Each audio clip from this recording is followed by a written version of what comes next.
Hey everyone, one more bonus episode coming up for you this week. This is an interview with the whole team recorded in August of 2025.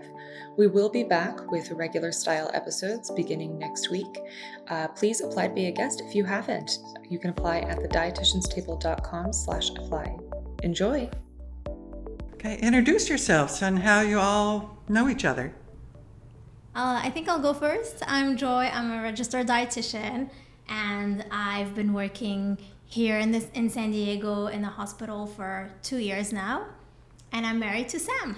Hi, my name is Sam. I work as an event planner by trade, and I am the CEO and co-founder of this podcast. And I know Sam because Sam and I used to work together at a talent agency. My name is Siri.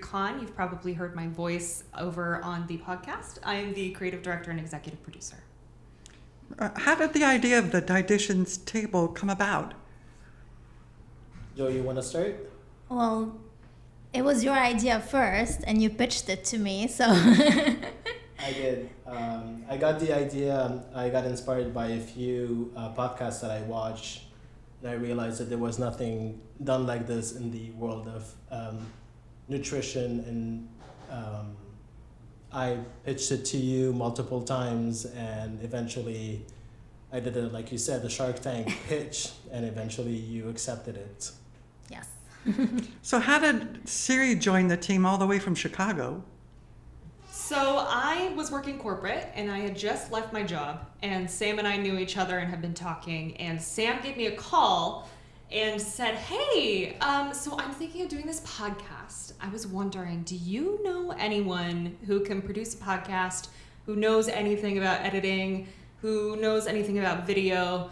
And I was like, well, I suddenly have a lot of free time on my hands. So yes, I do. That person is me. I will do it. I know that you were hesitant about having someone doing it remotely. No, but it eventually worked out, and I think it was kind of fate on me calling you that specific day and trying to ask for someone. And you picked up and we had a conversation and you said yes, and 6 months later we're here. Yes. Yeah. That call happened in February, and Correct.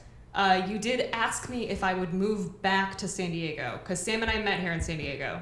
But you asked me if I'd move back, and I said no, not at all. That if you want me, we're doing it remotely. And it works out. It works out. It works out. Yes. You can't see this room, but it's very small. Well, then how did you manage to get your first guest to apply, as it's a brand new podcast? Joey? I think we just started organically asking our friends or colleagues, anyone who would just be interested in trying it out with us. And Sam was actually our first Yes. guest. Yes. Describe your experience for me, Sam. It was a great experience. I got asked by both of them to kind of do it correctly and test it out, and I did. And the outcome that I got out of it was it hits, and it hits hard, because it has a nutrition side to it and it has a psychological side to it. So it's more of kind of diving deeper into stuff that you don't really think of up until you start talking about it. And even that Joy and I are married and it's been 6 years, she was able to kind of find out stuff about me that I didn't pay attention to. So. And also, funny enough, it wasn't supposed to air.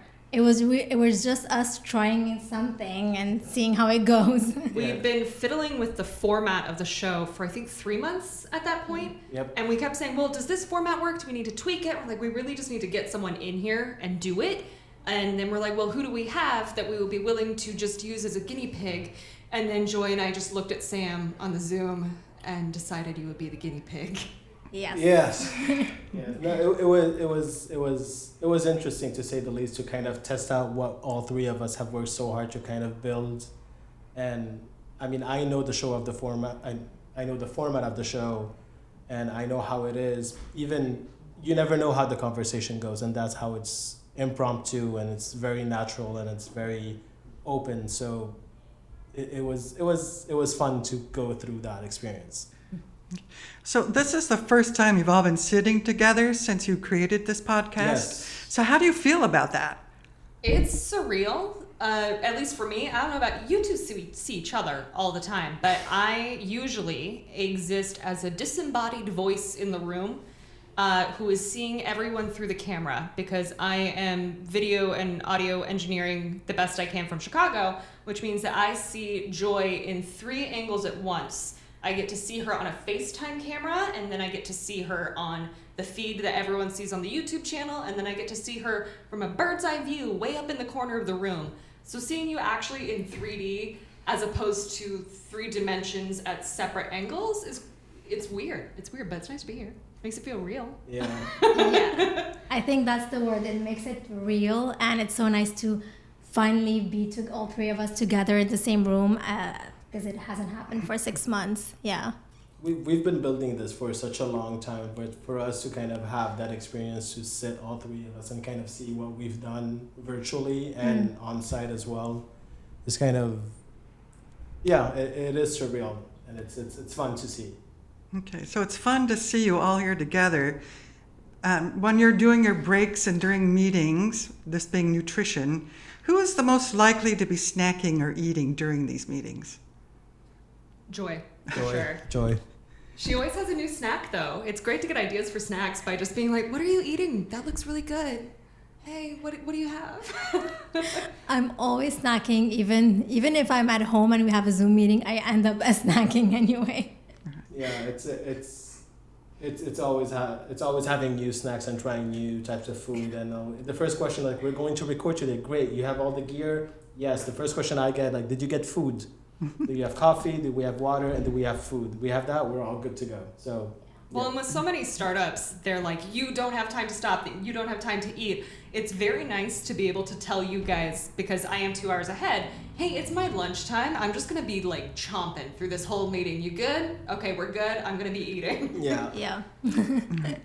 Well, it's a good thing you have these snacks. Now, who's the person who always says this won't take long and it always takes long? Sam. The guinea pig. Me.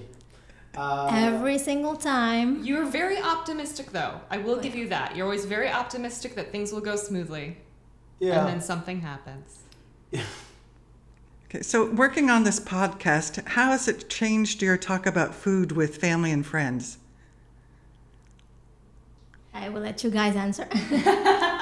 At least for me, one of the reasons why I was so stoked to work on this project is because, like a lot of people, especially American women, I had a weird relationship with food, and I was viewing it as this thing that's either good or bad, and I was trying so hard to focus on being food neutral and being body neutral and taking care of myself and still enjoying food. And so being able to just have regular meetings with Joy where I get to bounce that off of someone and I'm not getting that constant input of this food is good, this food is bad, it's definitely changed the way that I approach making dinner. It's changed the way that I talk about food with my husband, because my husband loves milkshakes and he's like, oh, we can't have a milkshake, that would be bad. I'm like, but does your heart want a milkshake? Like, if we're balancing it, you can have your milkshake. I'm so glad you said that, by the way. Well, it's kind of hard to follow after what Siri said because it also applies to me, and I'm also married to you, so that applies at our house. Well, what we're trying to embody is the fact that we're trying to not label food, be it good or bad. We're just trying to see if we can find a good balance with everything that we do and everything we do in life, and just to kind of also enjoy life's vices and, you know, sweet treats and everything that comes with it. It's a good balancing act to have. Okay, what was the moment where you realized that this podcast might be a big deal? Joy? For me, it's when Siri joined. When Siri joined, I'm like, okay, she believes in it. Someone who's not Sam is believing in it. An outside party. And also, I was giving you guys deadlines because I'm like, this is my job now. So, hey guys, when are we doing this? When are we doing that? Do we have the script done? Do we have the format done? Yeah, that was pretty... Yeah, she was keeping us in check, and so I felt like, okay, this is getting real. I have a team now. We're doing this together. Yeah. So were there any surprising challenges when you were starting this podcast? Every single day. Not in a bad sense, but it's a learning curve for all of us. I mean, we all come from very similar backgrounds, and we've all dabbled in this one way or the other. Me especially, Siri way more than me in terms of podcasting and directing. But it's still a learning curve for all three of us. Yeah. Because it's something that has not yet been done, so we're trying to create something out of thin air. And Well, and podcasting, and especially the health and wellness social media space, is such a saturated market, It but is. there's a lot of churn. So trying to balance how to differentiate ourselves and do something that was a little bit different. And then in terms of the actual practical challenges, I am an arts person. I am from the theater world. I am from the media arts world. I am not from the audio management world, and I am not from the film world. So while I was comfortable in a lot of the technology, it was a complete, how do I apply the skill sets of what I already know to this completely new technology, or new to me technology? It's not new. true. Okay. What do you wish for this podcast to achieve? I'll let you take that one. You haven't talked in a minute. Yeah. Personally, I just want to feel like I want to normalize people talking about their nutrition challenges. I want people to know that, hey, you're not alone in this. A lot of people have the same struggles, have the same thoughts. So just making it normal and okay to talk about those nutrition challenges that come up every day for some people. And for me, at least, I hope that it achieves being the kind of food friend that I wish I had when I was younger, of having just a neutral space to hear about other people talking about food and to have it be in a positive light and just part of your life rather than something that you have to contend with. So I hope that gets to be that companion to someone. Sam, you have anything to add? Well, hearing both of you kind of validates the idea that originally I came up with out of the blue, and I didn't know what it was. It was just a very basic thought, and I think it also is the same thought of, you're not alone. This is an open space. There's no judgment. We all go through it every single day. We all have our fights and struggles, and it's yeah. I mean, for me, it literally is just having a good balance, a good companion, a space where you can talk and just feel like you're being supported, be it here on the podcast and by the audience that are listening to it. Mm. Great. So I don't know why I'm the one saying this. Thank you all so much for watching. We hope that you do tune in for future episodes.